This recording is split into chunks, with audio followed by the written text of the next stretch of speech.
నమస్తే మిత్రులారా, నేను మీ శ్రీనివాస్ చౌహాన్ అడ్వకేట్. మిత్రులారా, ఒక రాష్ట్రంలోని న్యాయస్థానం ఇచ్చినటువంటి తీర్పులను మరొక రాష్ట్రంలో అమలుపరచవచ్చా, అమలుపరచడానికి అవకాశం ఉంటుందా? సో మిత్రులారా, మన దేశంలో సివిల్ వివాదాల పరిష్కారాల కోసం సిపిసి అనే ఒక సివిల్ ప్రొసీజర్ కోడ్ అనే చట్టాన్ని బ్రిటిష్ కాలం నుంచే అమల్లోకి తెచ్చారు.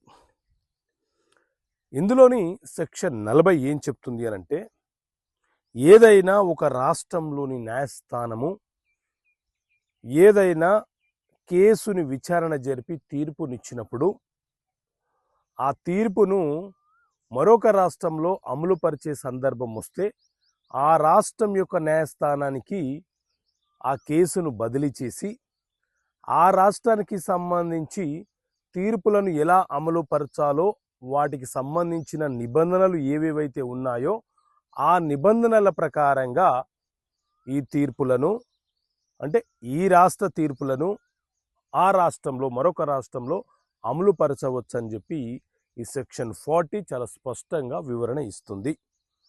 అయితే ఏ సందర్భాలలో ఈ తీర్పులను అమలుపరచవచ్చు అనంటే, సాధారణంగా మనం సివిల్ వివాదాలు అనంటే భూమికి సంబంధించిన ఒక కేసు ఫైల్ చేసేటప్పుడు భూమి ఏ న్యాయస్థాన పరిధిలోకి వస్తుందో అక్కడ మాత్రమే కేసు ఫైల్ చేస్తాము. కాబట్టి ఆ న్యాయస్థానమే ఆ తీర్పులను అమలుపరుస్తుంది.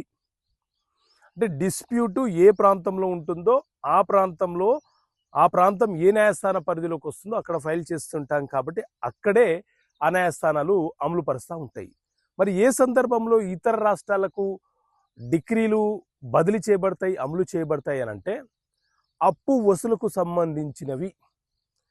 మన వద్ద అప్పు తీసుకున్న వ్యక్తి వేరే రాష్ట్రంలో ఉన్న సందర్భాలలో మనం నివసిస్తున్నటువంటి ప్రాంతంలో కేసు ఫైల్ చేసినప్పుడు ఆ న్యాయస్థానం ఇచ్చినటువంటి తీర్పుని అతను ఏ ప్రాంతంలో ఉన్నాడు, అతని ఆస్తి ఏ రాష్ట్రంలో ఉన్నదో అక్కడ అమలుపరిచే సందర్భం వచ్చినప్పుడు ఈ సివిల్ ప్రొసీజర్ కోడ్ సిపిసిలోని సెక్షన్ 40 ప్రకారంగా ఈ తీర్పులను మనం అక్కడ అమలుపరచవచ్చని చాలా స్పష్టంగా వివరణ ఇస్తుంది.